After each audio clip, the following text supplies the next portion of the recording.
Wasn't fun. It wasn't impressive, but it was a win. This is Locked On Nuggets.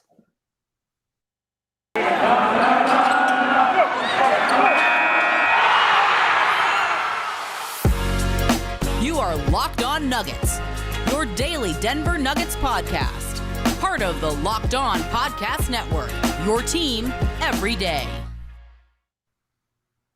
Hello, everyone. Welcome to Locked On Nuggets, your daily Denver Nuggets podcast, part of the Locked On Network, your team every day. Thanks for making us your first listen each and every day. We're free, and we are available on all platforms. My name's Matt Moore. I'm the senior writer for the Action Network for the NBA. I am also coming to you, as all great bloggers do, from their parents' house, as I am here for the holidays. So that's why I'm not in my usual setup. Joining me is Adam Mares, director of content for DNVR. You can check out his work at thednvr.com. Today's episode is brought to you by TrueBill. TrueBill is the number one way for you to save by helping you identify and stop paying for the subscriptions you don't want or need, and can even negotiate better deals on those you want to keep. Check it out at TrueBill.com. On today's show, we're here to talk about the, valuable win versus the Golden State Warriors and everything that happened in that game, all that it entailed. I was driving 12 hours across the state of Kansas, across the state of Missouri, down to my folks' place in Arkansas. So I had to catch it on rewatch. And boy, did it make for quite a watch. Adam Mares, I will ask you first, what is your biggest takeaway from the Nuggets? Again, important, the 89-86 win over the Golden State Warriors. Well, I actually just watched this game for a second time. Usually when we record night of the games, I only see it the one time. So having seen it a second time, my takeaways are actually pretty different from what they were immediately after the game. Interesting. I would say that the Nuggets right now just have to survive. They got not lucky. They had a good process, great defense, and made a lot of shots in the first half. They didn't make any in the second half. And I think the Nuggets are both of those teams. They don't usually happen, in bunches like that, where it's all one half is good, all one half is bad. It's usually like 50% of possessions, kind of sprinkled in. This game happened very unevenly, but the Nuggets are as bad as they looked in the second half and as good as they looked in the first half, I think. How much of this do you think was dictated by how Golden State played? That's an open question. Not much. I think Denver can't put pressure on teams in general right now. And so it's a lot of teams. When I just talk about Denver scoring, which to me was the storyline, I mean, only less than 30 points in the second half, but still got to win. It's just really hard to force a defense to move, to collapse, to compromise. And Denver made shots in that first half, and that was part of what the story was. But the second half, if you guard the same way and Denver goes cold, they're very, very, very easy to read. And I think that's Golden State, Charlotte, all these teams have been able to take advantage of that. I think it's interesting that there was so much frustration about the second half, because for me, it's more like, look, as long as you got a great quarter, you got a good half, but you got a great quarter, and that was enough to get the win versus the Warriors without Draymond. Like, Nuggets fans are not going to feel bad for the Warriors. Like, they have their own problems. Like, both these teams are compromised. Every team in the league right now is compromised. Every single team is compromised to some degree, and you can argue about how important various players are, but nobody's full health. I think I'll tell you this, at full strength, even without MPJ, let's take MPJ and Dozier out of it. So at full strength for the players that we expect to play this season, we don't have we don't know on MPJ. I still think these teams are actually not entirely uneven. I think that they are close. I think that Jamal's absence it's really big. It's huge. I don't know how to measure it versus Draymond's, but I do think that ultimately, I don't walk away from this game, even with all the absences and everything else, being like the Nuggets are going to be outclassed versus Golden State. I think they're live. Yeah. Here's the difference, though, when we're comparing injuries. Like Draymond and Steph have a chemistry that Draymond's out right now, and he's going to be out, for 3 games or so. But they have chemistry because the break was not that long. They played last year together. They play this year together. Murray and Jokic, we just don't know. So that's the difference. That's a great point. Okay. You teased me with this. You said that there was a player that on first watch you thought had a really good game, and when you rewatched it, you thought did not have a good game. I don't even know if I would say it's that they didn't have a good game, because they were instrumental in winning the game. It's that they were also instrumental in the Warriors coming all the way back. And that was Austin Rivers. Yeah. Austin Rivers made shots, and he guarded Steph very well on a lot of possessions for most of the game. He has, and I'm going to do the list later over for DNVR members at 2:30 today, so I'll show all of these clips, but I'll talk about it now. Three times he was the deep man back in transition and gave up layups, wide open layups. And that's how you blow lead. Like, teams don't outscore you by 24 points and a half in half court sets off of like good execution, this or that. They just don't. Yeah. They get it because you either foul a lot and put them on the line, or you give up wide open layups or wide open three or whatever, mixed in with everything else. And that's what happened. He had 3 of those. He had 2 other plays I'm going to highlight that were just like they were no hopers, where they completely ruin either an offensive possession or a defensive possession. And it was those mistakes that account for like 15 points. When you talk about a 24-point lead evaporating, 15 points on gimmies it's just so much. He did such a great job on Steph in the first half. And in the second half, I do think like he just got, I think having to do all that, because this is part of the problem, right? It's like, one, like Austin's not a 35-minute player. Right. Yeah. Right now. That's fair. Yeah. And he's being asked to do it. And on top of that, if you have to do that, and you have to do it versus Curry specifically, where you're not just running all the time because Curry's always moving and is such a great off-ball mover. It's the best thing about him outside of his shot. It's that he's also running you off of screens constantly. So it's like you get hit and you have to recover. You get hit and you have to recover. You got to get around this guy.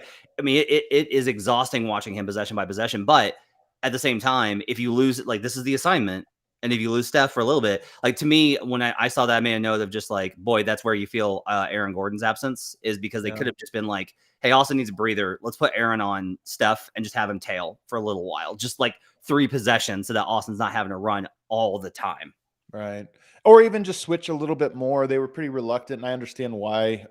Look, I mean, Denver was shorthanded. So this was one of those games. And I like your point about him being tired, because all of the plays that I have ready for the list, they were all plays that you could say maybe he was just tired. He was not running hard, not getting back or challenging this play. And while I think you have to dig deep and take away layups, like no matter how tired you are, it does make sense that he was just out of gas or saving gas or just solely focused on Curry, that he wasn't even paying attention to the other like basic aspects of defense.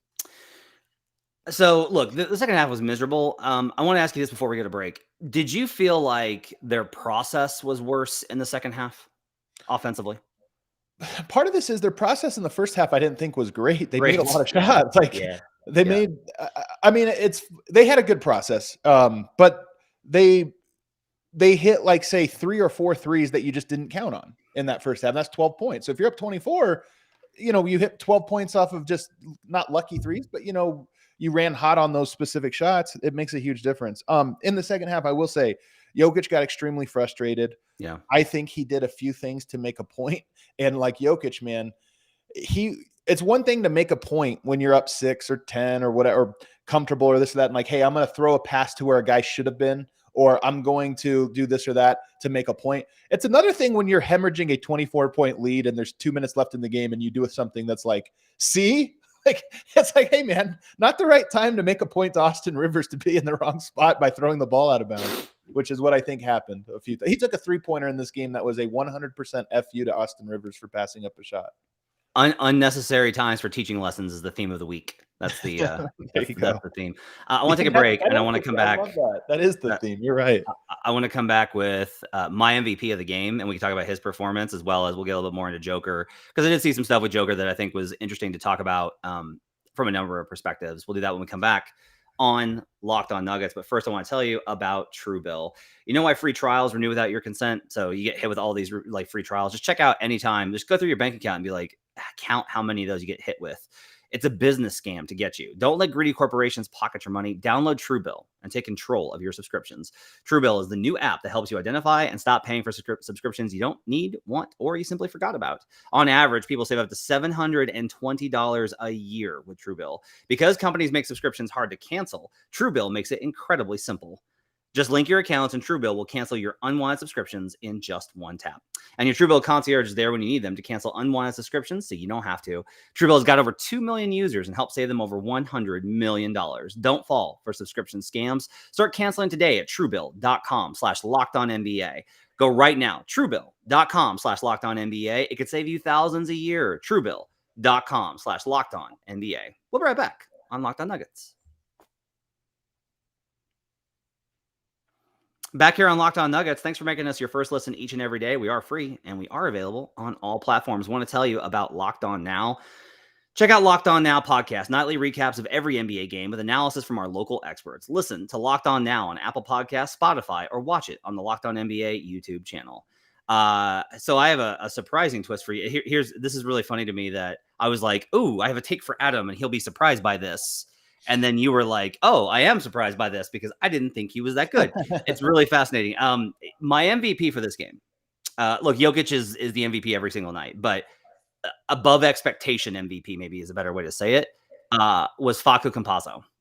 I thought from the very get-go that Campazzo's ability to challenge Curry's handle, to stay with him on screens, to get out in transition, to force the tempo, I thought Campazzo made a lot of high leverage plays in the first half, which helped them get that lead. So if we break this game into the things that made them win the first half and the things that made them lose the second half, a lot of the stuff in the second half is kind of what I expect from Campazzo. And the stuff in the first half is stuff that if that's how he plays in this specific matchup, that really helped, I think, swing it because he was a big reason why Curry was bleeding turnovers early.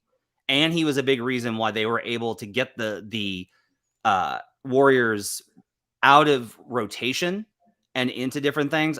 I will talk a little bit more about the scheme stuff that they changed in the second half because there were some changes from the Warriors I saw.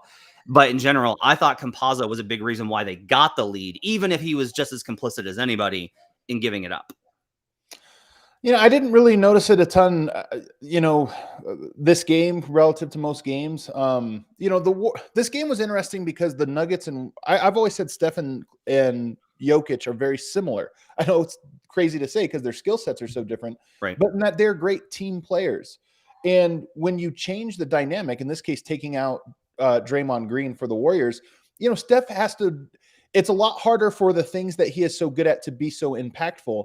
I think, like the Nuggets, given time, like you adjust, you find other guys to play these roles. But in just a one-off game like this, he struggled. And I thought that was part of it. Denver did a very good job of chasing him around, running him around. And the Warriors were less effective at sort of getting him open. I thought Facu was okay. I thought he was fine. I didn't think this was a good or bad game from him personally. He didn't have the threes, which has kind of been the leverage point for him, but he was 1 of 2 from the field. He had 7 assists in that first half. And again, for me, a lot of it is, can you get the Warriors out of rotation? Can you get them? They are so good about setting the tones of the encounter. And a lot of this, like you mentioned Draymond, like a lot of that's Draymond, is Draymond sets the tones of the encounter on both ends of the floor, honestly, because he's really good about pushing pace when he sees that you're not all the way back. He's a great offensive player. Yeah. I know this is crazy for people to understand. He's a great offensive player. He just can't score. But yeah, that's why him and Steph are so perfect together. Right. So Draymond does miss that, but there are also teams there are a lot of teams that would have lost that game last night because even without the Warriors guys, they would not have set the tone and they would not have pushed them and gotten them off kilter. And they did a really good job in the first half. And I thought Campazzo was absolutely vital as part of this in doing that. The other player that I thought did a lot of that was Will Barton. Hey, just when we're ready to bury Will, comes out 6 of 8, 17 points in that first half. And again, I guess the way that I'm kind of thinking about this, Adam, is I really honestly, because the two halves were so disparate, I have broken it up into 2 different games. Yeah, it is. They won the first game and Will was great. They lost the second game and Will and everyone else was really pretty bad. His game winner, though, man, can't be understated because I, again, just rewatched the game. The Nuggets lost that game. They really did. Will Barton made a heroic play on the final possession that gave them the win. That was really the only difference in why they won or why they lost is he grabs 2. And it was a bad shot. Denver was stuck in the mud. Jokic was playing terribly, by the way. Jokic was not playing very well down the stretch. And I don't know if Will Barton sensed that or what, but he just barreled to the rim and would not be denied. And that was the only reason Denver won this game. Choosing to go to Jonathan Kuminga in transition too was quite the choice by the Warriors instead of, the greatest shooter of all time. This is the problem with, and it's not a problem, but Warriors, like Jokic, make the right play. That's like instinctual. You just swing the ball like you have a guy open. It's just sometimes the guy open is Kuminga or Facu or whatever. Yeah. And that's what happened in that play. Well, let's talk about Joker real quick. So I could see what you're talking about with some of the plays where he was firing passes to where guys should have been. One play that stood out to me was a guy was double covered. I believe it was Rivers. I think it was Rivers under the basket. Barton's man had crowded and come over to double, and Barton, all he had to do was back up 3 steps, and Barton had a wide open 3 off the double off of Joker. And Joker, like, very clearly could have just waited a half a second and then given it to Barton, but instead fired the pass. Like, there were so many passes where he threw it. It was he was trying to drop it underneath. I know the exact play. And so there was a lot of plays where you can tell, like, the stuff that Joker doesn't do, right, in terms of firing, trying to force passes to guys who are covered. Like, Joker's turnovers are often built off of a guy makes an incredible read, or a guy isn't expecting a pass, or they're not in the right place, right? No. It's very rare that he's actually forcing passes. Bless you. Thank you. I almost got through that without sneezing and then did not make it. So yeah, like, he was forcing those passes, which I think that's kind of an indication of what you were talking about, where he had better plays available, but he was so annoyed that they weren't doing the right thing that he was choosing. I think Jokic was too annoyed tonight. I honestly think that's how I would describe it, is he got really too fed up and started making some really bad decisions, really bad choices. Like, he was upset with the process the other guys had, and then himself created a bad process for himself. He finished with 8 turnovers. I don't know how many were in the second half, but it was a lot. At the same time, look, Joker still, like, it was still Joker, right? Like, well, here's the thing. Here's the thing that's most impressive. I'm sorry to interrupt, but here's the thing that's most impressive. Jokic, as much as anyone not named LeBron James, has so many different ways to beat you. And I honestly think Jokic right now looks around and says, I can't do the fun stuff with these guys. Like, I just can't do it. We can't run pick and rolls. They can't get me the ball in the post. And every team knows that if it's coming to the post, they just double in the post with impunity. So I think he said, I've just got to go rebound. And he's rebounding like a maniac over these last few games. Yeah, 18 boards for Joker. His worst of the last 3 games. His 18 is the lowest. Yeah, 5 assists, 4 steals, 1 block, 8 turnovers. Like, it's a crazy line. Like, here's one. Like, he had 22 points on 19 shots, but if you just take 2-pointers, he was 8 of 14. Right? Like, he's 8 of 14 from 2, including, like, some offensive rebound misses, because he had 4 offensive boards, but he had 8 turnovers. Like, it's just like, you can go on and on and on. Yeah, and I understand that he's frustrated, and I will say this isn't like a Jokic independent thing. Like, there's a lot of superstars that if they have to play with guys that they're just like, that, like, they get annoyed too. Like, LeBron does this. Like, this exact same behavior. Like, you saw this from LeBron in 2018 with that first half Cavs team, where he was like, this team does not have it. Yeah. But I also, like, if you're the front office, you've got to be like, I gave you a good team, and it's not my fault. Right. They're just all hurt. On this point, though, one thing that I think is different than LeBron in their approach, like Jokic, he was frustrated in this game, but I genuinely think Jokic's approach is not like thinking beyond just the very moment. I think Jokic is very good at being a present person in terms of like goals. And he said this after the game. He's like, we just have to find a way to be the best version of ourselves right now. Like, whatever it is that we have, that's what we're competing against. And I think it's honestly the best approach. This is different than LeBron, that I think always, since he was 18 years old, has been looking at what his legacy was and what will they say about me in 40 years or this or that. And I honestly, Jokic is lucky that he doesn't have those pressures placed on him, that he's just like, hey, we don't have a very good team right now, but we can still win games, and every night we're going to try to do it however we can. Let's take a break. Let's come back. And I actually want to talk about one player that I thought in the second half was really good offensively, which, boy, is the bar low there. But he was good for the Nuggets in the second half. We'll talk about that. We'll talk about what it means for them to get these 2 wins versus the Clippers and Warriors. We'll do that and look a little bit ahead of the week as we continue on Locked On Nuggets. But first, I want to tell you that BetOnline's got you covered this holiday season with more props, odds, and lines than ever before as football continues its march through the College Bowl season and the pro football playoffs.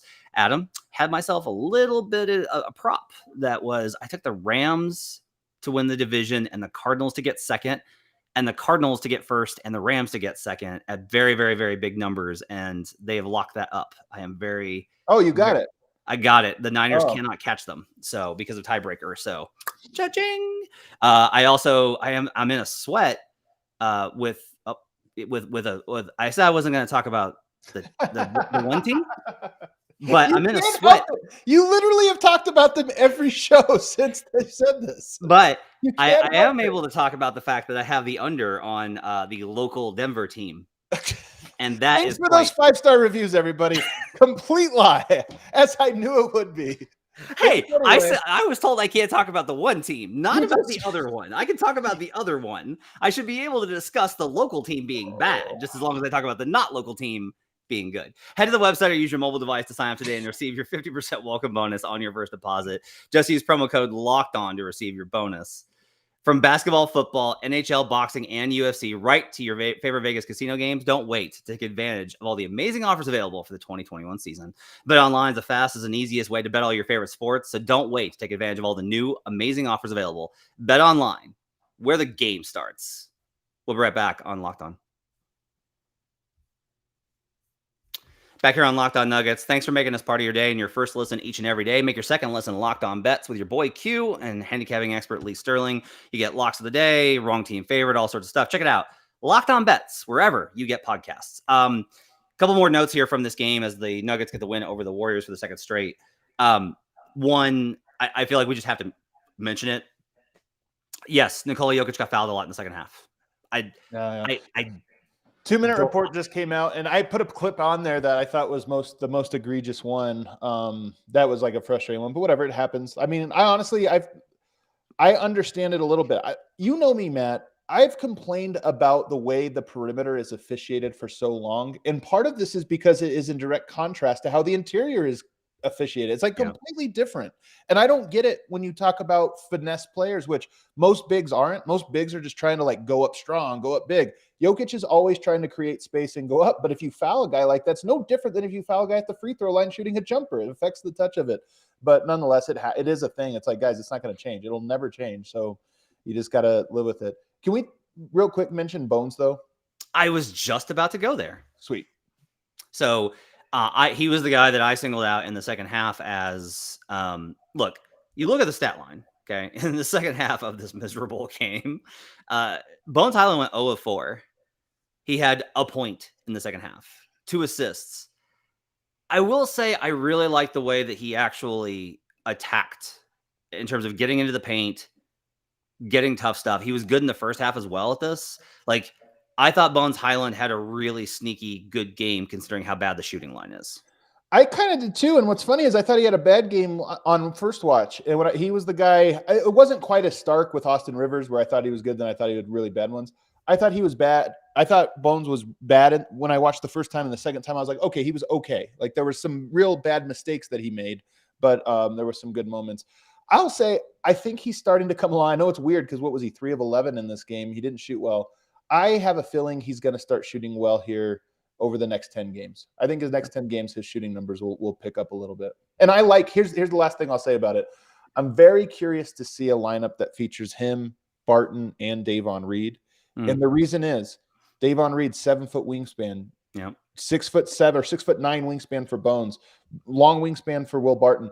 Those guys are sneaky long, and I think that's a really long lineup that could do some damage. So I'm curious to see if Denver ever gets to those 3. So Zeke has 4 of 9, 8 points, 2 rebounds, was a +5 in this game. I thought his performance was really good. He missed 2 free throws, and he missed both of his 3-pointers. But I thought that his performance was good, and that checks out.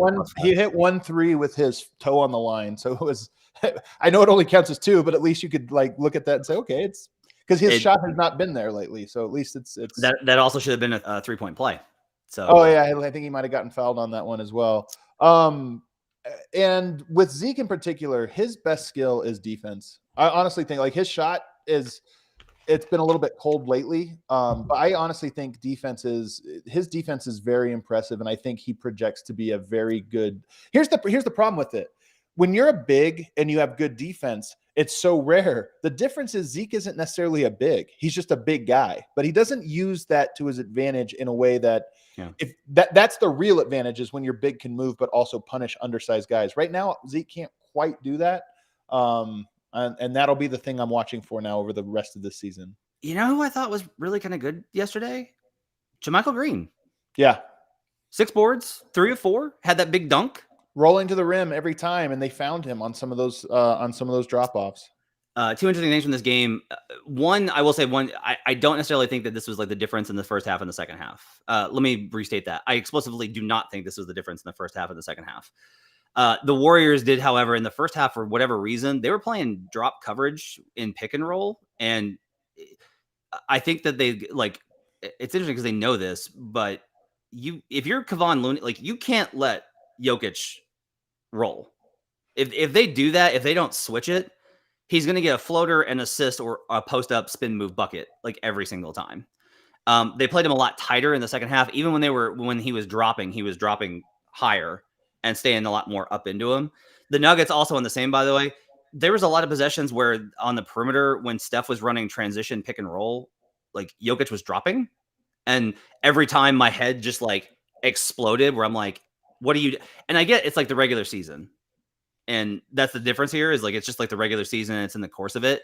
I can't ever fathom letting Curry get an off the dribble transition off the pick clean 3. I just can't do I can't fathom it. But it's just like in the course of a game, if you have 3 possessions or so like that, most games, I'm not going to notice it, even if it's versus Dame, even if it's versus whoever, Beal, right? But versus Steph, I'm just like, oh God, how can you let Steph Curry open like that? Like that's part of it. The only threes I'm thinking that Steph hit over Jokic, I didn't think they were drops. They just were with Steph. You have to step out. There's a difference between playing at the level of the screen against Steph versus like actually actively jumping out on him. And the ones I'm thinking of, kind of sat at the 3-point line. Steph took deep threes. To the other point, your first point, I thought the biggest difference schematically for Golden State from first half to second half was just they were not doubling Jokic early on. They were faking it, and then the second half they hard doubled and even tripled him. And Denver just right now, just for whatever reason, Denver can't take advantage of it when teams are doing this right now.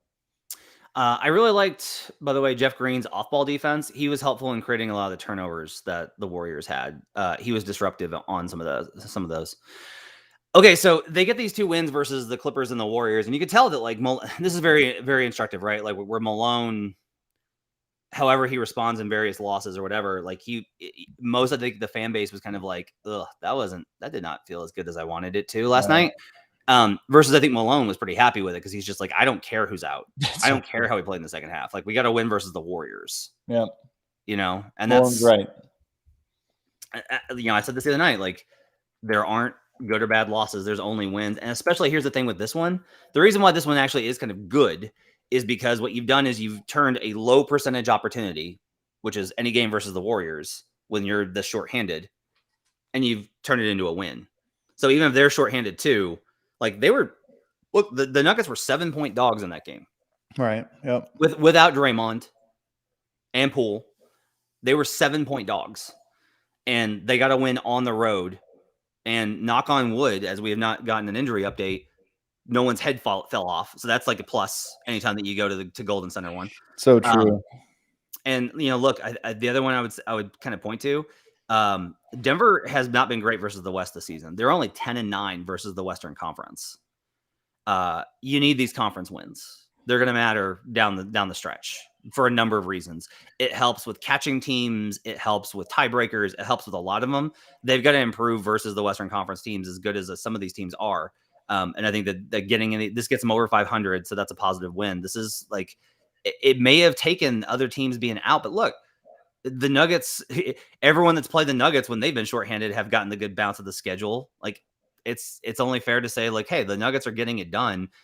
No one should feel sorry for anyone right now. And no one should feel like anyone's getting wins that they shouldn't right now. Everyone's in the same spot. Yeah, I agree. I mean, there's not a whole lot. This is a game that just counts as a win. So same with the last one. It's better than the losses. Now they play them again. It's really hard to win. We talk about this all the time. It's really hard to win against the same team 2 times in a row. Denver's going to have that. But I will say this. I'm really curious to see. Denver has really struggled with teams that have like doubled Jokic but zoned up against the shooters, just run them off the line. I'm really curious to see if Denver, now anticipating that for this next game, if they kind of build in some counters that'll be useful down the line. So it's one thing I'm looking at. I like this comment here. I see it in the chat. It says it's nice to remember they had that first level in them, the first half level in them, and they did play very well. And I agree, especially defensively. They just came out with way more focus and energy and attention to detail and execution defensively than they have in the previous few games. And just seeing them do that, even if it was only for a half, is like, okay, at least we know they can do this whenever they focus. Should they be able to focus for more than a half?